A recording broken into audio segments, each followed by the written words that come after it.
Glenn, great to speak with you this morning.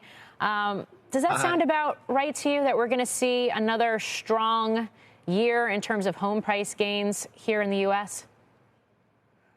It feels a little strong to me, actually. I don't know where they got that prediction because it is such a wild time in the housing market right now. So on one hand, you have these crazy bidding wars with investors bidding up homes 10, 20% right now. And on the other hand, you have mortgage interest rates shooting through the roof, website traffic stepping back, tours stepping back. So it's really hard to make a call for the year.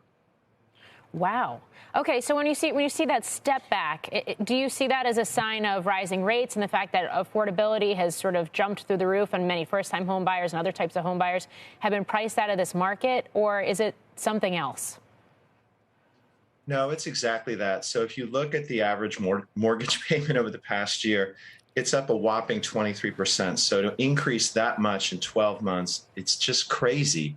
Now, of course, some of that is being offset by the fact that people are moving from California to Oklahoma. So even if prices rise in Oklahoma, it still seems like a cheap house to them. But nonetheless, it's a bit of a shock. And so investors are really putting the heat on consumers who are just trying to find a place to live.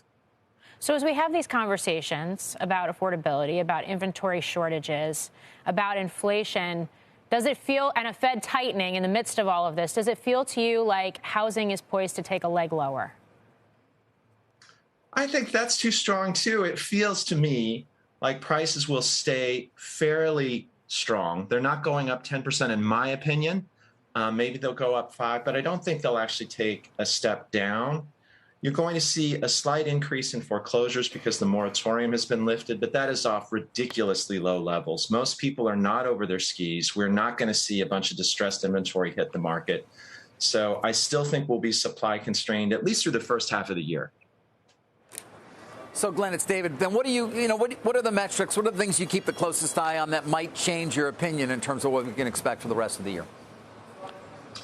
Well, one is the percentage of homes that are selling to investors. So that's at 19% when typically it's around 12%. So investor activity remains really high. Obviously, we look at inventory, which is down 50% compared to pre-pandemic levels. And then we look at interest rates and affordability, where rates have popped about 50 to 100 basis points, which really affects people's ability to pay that mortgage. Maybe the last factor is rent. Normally, when homes get really expensive, more people rent, but those two are going up in lockstep. So rent is up about 15%.